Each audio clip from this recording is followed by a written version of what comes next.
ପିଲାମାନେ ଆଜି MBA related education ଉପରେ ଗୋଟେ ଭିଡ଼ିଓ ଦେଖିବା। ଏଠି ଆପଣ ଫଟୋ ଦେଖୁଛନ୍ତି, ଷ୍ଟିଲ୍ ଦେଖୁଛନ୍ତି। ଏ ଷ୍ଟିଲ୍ରେ ଆପଣ ଦେଖୁଛନ୍ତି ଏଠି କ୍ୟାପିଟାଲ ଗୁଡ୍ସ ରହିଛି ଆଉ ରେଭିନ୍ୟୁ ଗୁଡ୍ସ ରହିଛି। ଏଠି ଲେଖା ହେଇଛି we are purchasing commodities for need and desire. तापर तले लिखा है we can make compromise with desire but not need. ता तले लिखा है मार्केटिंग सेगमेंटेशन। ताले यही सब विषय पर टिके आज आलोचना करवा। ताले आमे जेते प्रकार गुड्स देखुचे, कमोडिटीज देखुचे, से दी भाग विभक्त। गोटे है कैपिटल गुड्स, गोटे है रेवेन्यू गुड्स। तो रेवेन्यू गुड्स आम डे टू डे लाइफ रे व्यवहार करचे, प्रतिदिन जहाँ किणुचे व्यवहार करचे, खाऊचे पीऊचे व्यवहार करचे। नीड पर्पज रे, एसेंशियल नीड पर्पज रे जहाँ किणुचे से गुड़ाक रेवेन्यू गुड्स। जो गुड़ाक आम डिजायर पर्पज रे किणुचे, गाड़ी हो, घर हो, एसी हो, फ्रिज हो, ये सब जिनस जो किणुचे से गुड़ाक कैपिटल गुड्स। तो रेवेन्यू गुड्स गोटे दिन हम कि गोटे वर्ष भितर आपणकर कंजप्शन हम। कैपिटल गुड्स आपण वर्ष वर्ष करदे लॉन्ग टर्म, मिनिमम 10 वर्ष 15 वर्ष आपणकर होगला, ताको आम कैपिटल गुड्स कहवा। तेल ये गोटे जिनस बुझा गोटे है नीड आ गोटे है डिजायर। नीड माने जोटा आमर निहाती दरकार, ना चलबनी, आम तापाई कौन कंप्रोमाइज कर। तो डिजायर माने कौन ना आमर ना भी चलीज, ये जिनस है डिजायर।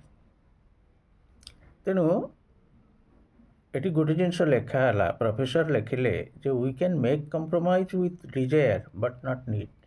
आम डिजायर सहित कंप्रोमाइज कर किंतु नीड सहित कंप्रोमाइज कर ना।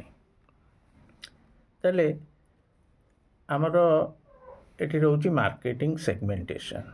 आमर जो एंटायर मार्केटा आम देखुचे, से मार्केटा किभली भाव आमर से जो मार्केटा आम देखुचे, से मार्केटा किभली भाव आमर विभाजित होइछि। सेक्स बेसिस, पुओ झील, नारी पुरुष, ये व्यवहार है।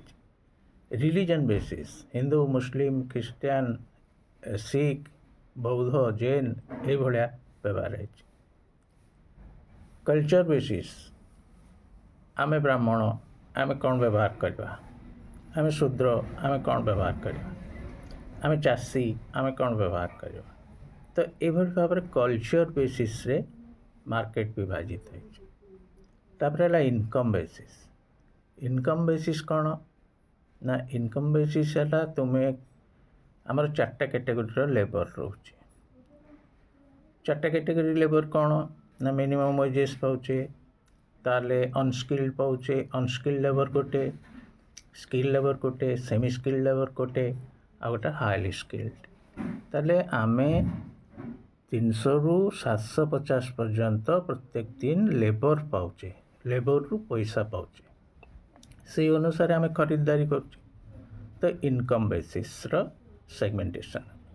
एज बेसिस, छोट पिला सद्यजात शिशु ठारू आरंभ कर बुढ़ा पर्यंत विभिन्न बयस को बयस आम कौन कौन द्रव्य सामग्री किणुचे, तेला एज बेसिस।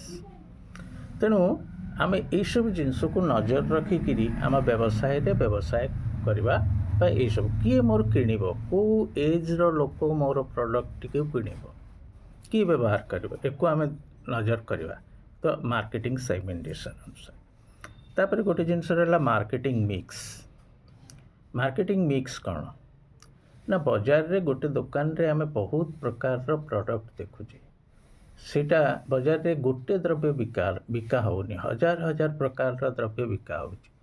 गोटे दुकान को आम गले देखले बहुत प्रकार जिनस अच्छी, ताले बहुत प्रकार द्रव्य सामग्री जो रोचे सेटा मार्केटिंग मिक्स, जाको प्रोडक्ट मिक्स आम कह। गोटे बाजार को जाऊे आम देखुचे बहुत प्रकार दुकान अच्छी, लुगा दुकान अच्छी, हार्डवेयर दुकान अच्छी, जलखिया दुकान अच्छी, ବହି ଦୋକାନ ଅଛି, ଖାତା ଦୋକାନ ଅଛି, ଏମିତି ସବୁ ବହୁତ ପ୍ରକାର ଜିନିଷ ଦେଖୁଛେ। ସିଏ ହେଲା ମାର୍କେଟିଂ ମିକ୍ସ।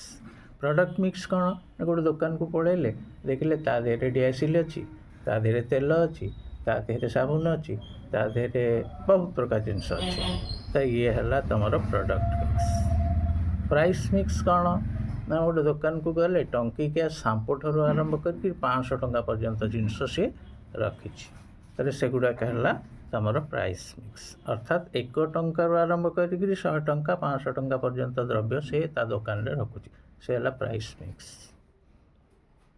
ତାପରେ ସେମ୍ ଲାଇନ୍ କମ୍ପିଟିସନ୍ କ'ଣ ନା ସେମ୍ ଲାଇନ୍ କମ୍ପିଟିସନ୍ ମାନେ କ'ଣ ନା ମୁଁ ପାନ ଦୋକାନ କରିଛି, ମୋ ପାଖରେ ଆଉ ଗୋଟେ ପାନ ଦୋକାନ ହେଲା ମାନେ ସିଏ ମୋର ସେମ୍ ଲାଇନ୍ କମ୍ପିଟିସନ୍କୁ ଆସିଗଲା।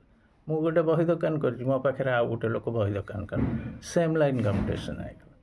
ତ ଏଇଟା ସପିଂଠୁ ଆରମ୍ଭ କରିକିରି ସପୋର୍ଟ ଠାରୁ ଆରମ୍ଭ କରିକିରି କମ୍ପାନୀ ପର୍ଯ୍ୟନ୍ତ ଏଇଭଳିଆ ଚାଲୁଛି। ଗୋଟେ କମ୍ପାନୀ କ'ଣ ଲୁଣ ବାହାର କରୁଛି ନା, 4-5ଟା କମ୍ପାନୀ ଲୁଣ ବାହାର କରୁଛନ୍ତି।